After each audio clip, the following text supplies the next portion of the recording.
Бірінші қыркүйекте президенттік жастар кадр резервіне іріктеу басталады. Президенттік жастар кадр резерві Қазақстанның жаңа басқарушылар элитасын қалыптастыруға бағытталған әлеуметтік лифт. Жобаға 35 жастан аспаған, жоғары білімді және мемлекеттік тілді меңгерген, кемінде 5 жыл еңбек өтілі бар Қазақстан Республикасының азаматтары қатыса алады. Іріктеу мемлекеттік басқарудың негізгі салалары бойынша жүргізіледі. Президенттік жастар кадр резервіне қатысу үшін pkreserv.gov.kz сайтында өтініш беру қажет.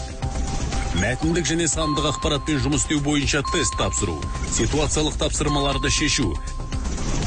Әрі қарай сарапшылар үміткердің құзыреттерін топтық және жеке жаттығулардың нәтижелері бойынша бағалайды. Бұдан әрі әңгімелесу барысында қатысушы таңдалған сала бойынша өз идеясын таныстырады.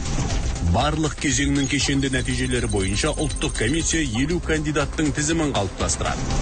Президенттік жастар кадр резерві ел дамуына өз үлесіңді қос.